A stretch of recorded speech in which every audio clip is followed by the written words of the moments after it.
এই যে এখন হচ্ছে পেঁয়াজি করা হচ্ছে। এখানে আরো পেঁয়াজি আছে।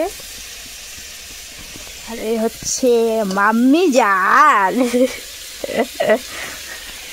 এই যে এখানে রান্না হচ্ছে ফুলকপি আলু এই মাছ দিয়ে। এখানে ভাজা আছে, এখনো দুপুরে হবে, এগুলো সকালে। ঠিক আছে,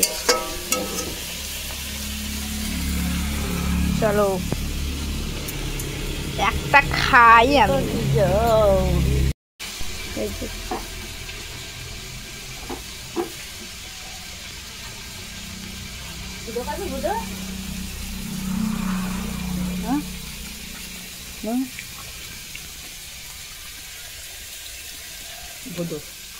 বুদো খেয়েছো তোমরা কোনোদিন? চালের বুদো দারুণ লাগে, বাড়িতে বানিয়ে খাবে।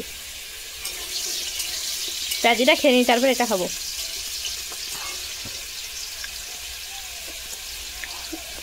বাড়িতে বানালে না সব কিছুই ভালোই লাগে।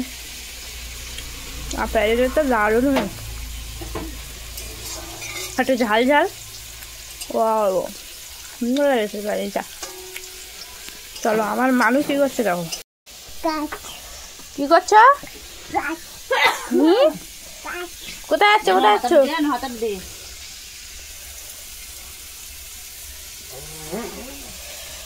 ওটা রাখো, ওটা রাখো। এ নাও, দিদা এটা দিয়েছে তোমার জন্য।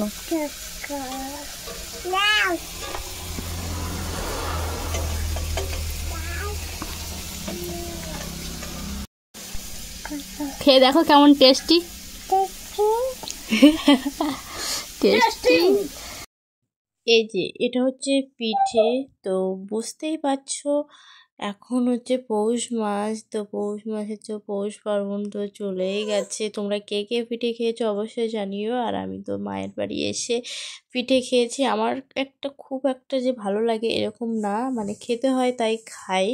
আমার মিষ্টি জিনিস বেশি ভালো লাগে না, তো ওই জন্য মানে ওই 3-4টে, তারপরে আমি খেতে পারি না। আর তোমরা কটা করে পিঠে খাও আর কিরকম লাগে তোমরা অবশ্যই। তোমরা কে কে পিঠে খেয়েছো পৌষ পার্বণে বলে দাও। আমরা সকাল সকাল খাচ্ছি, মানে পৌষ পার্বণ পড়তে না পড়তেই পিঠে খাওয়া শুরু করে দিয়েছি। এই যে দেখতে পাচ্ছ, গরম গরম। দেখো কত সুন্দর ফুলেছে, আর ওর মধ্যে পুরো ফাঁপা, মানে দারুণ লেগেছিল পিঠেটা। আর গরম গরম তো আরও হেভি টেস্টি। তো ওটা সত্যি দারুণ হয়েছে, তুলতুলে হেভি খেতে হয়েছিল। তো আজকের এই মিনি ব্লগটা তোমাদের কেমন লেগেছে অবশ্যই জানিও। আর আমি অনেক দিন ইউটিউবে বড় ভিডিও দিই না, তো একটু সামান্য মিনি ব্লগ দিলাম, অবশ্যই জানিও কেমন হয়েছে। Thank you so much.